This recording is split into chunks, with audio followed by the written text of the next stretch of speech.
'Tis the season for a World Cup and another episode of Pitchside. Kristen Carver here with Lutz Pfannenstiel, who was in Qatar covering the World Cup.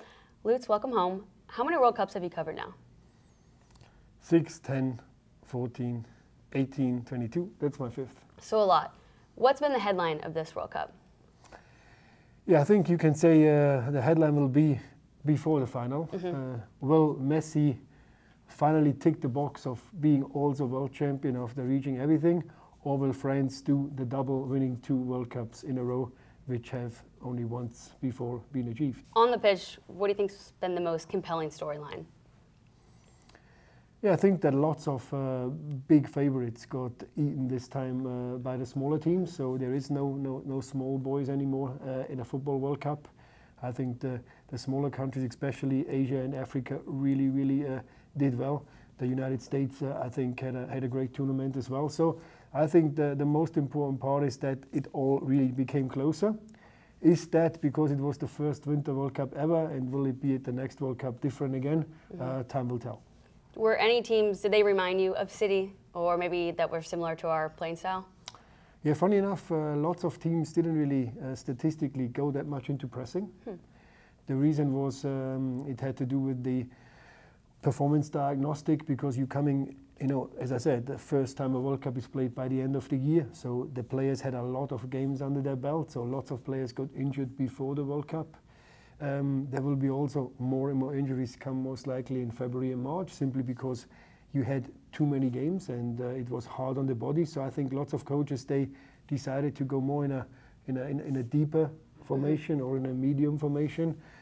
I like the way from the start actually the United States played, because it was really hard working. It was a lot of pressing, so I think Greg Berhalter did a great job there. Unfortunately, against the Netherlands, in the decisive moments, there was just a little detail was always on the opponent's side.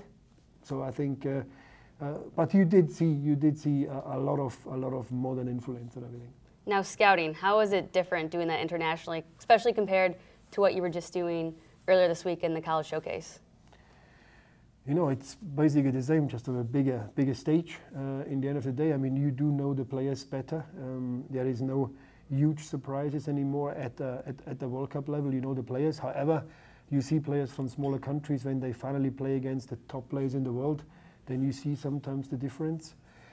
So for me, it was a good mix between broadcasting, but also scouting. I was able to watch lots of training sessions. I was able to meet agents, players directly, coaches. So it was definitely very interesting, and we also tried to tap, of course, a few players, but it's not an easy market, of course. So final, Argentina, France, who's the favorite? Well, no real favorite. Looking at the individual players, I think France, who have lost 5 players through injury, is still, as the whole squad, a little bit better. But looking at the emotion and Messi and what that would mean for the country of Argentina, I think you will see again a very mean Argentinian team playing against France. So everything is possible. My brain would say 2-1 for France, but my heart says probably Messi deserves to win a World Cup. Now you're talking about players besides the obvious, Lionel Messi and Kylian Mbappe. Who are some key players that'll play a crucial part in this match? Well, Oliver Giroud, I mean, he's 36, big centre forward. He's just as difficult to play, actually, than the whole Argentinian team. He only plays because Benzema is injured, but he scores. So he's one of these weapons Argentina needs to be very careful. Apart from that, I think the unit of Argentina with the emotion and the big leader, Messi on top, it's kind of interesting to see how that will match up in the end. Now looking forward, 2026, what are your hopes for the U.S. men's national team? Very big hopes. I mean, I covered it for Swiss TV and German TV, and everybody was super excited the way the U.S. men's national team played. I mean, it's lots of speed. They are young, they are wild in a positive way, very aggressive, very athletic. It was just that probably in 1 or 2 positions they didn't have that young players They didn't, so there was a bit of a gap between the top and the bottom. But I think there is 4 years' time or 3.5 years' time to work on that, and there's lots of talented players out there. As a host or a co-host or the main host, I think you need to be positive, and I think you need to believe that well, getting out of the group stage is the absolute minimum. But I think the US, if things carry on, the league develops the same way, I believe that the US can play a very, very good role in the next World Cup. Do you think we could possibly see a St. Louis City player on that US men's national squad?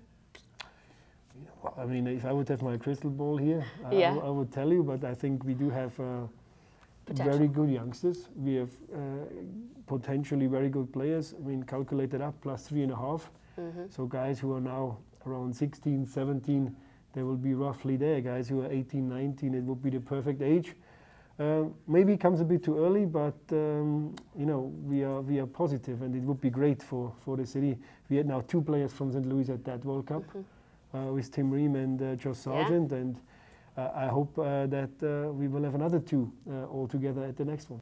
So following the World Cup final is the MLS SuperDraft on December 21st. We sit about 19 men on the roster right now. When do you anticipate having that full 30-man roster? Who tells you that it will be a 30-man roster?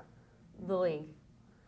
Well, that's a maximum number. I don't see that we will have 30 players on the roster. We will have definitely less than that. Okay. We will have our 3 picks, of course. We are just now in the stage of signing another few players. So I think by the end of the year, or maybe before Christmas, around Christmas time, we will come to it around 24, 25, maybe 26 players.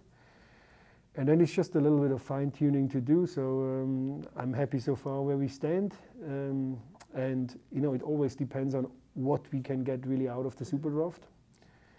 With the number 1 pick, it's always a certain advantage you can have. Do we need that advantage? What do we want out of that pick? Is something we are right now discussing with the coaching staff and with the scouting department. Then we have to make decisions. Don't expect 30. All right, Lutz Pfannenstiel setting facts straight here. Well, Lutz, thank you. And for those that want to watch the MLS SuperDraft on Wednesday, December 21st, you can do so on MLSsoccer.com. And Lutz and I look forward to spending much more time with you pitchside in 2023.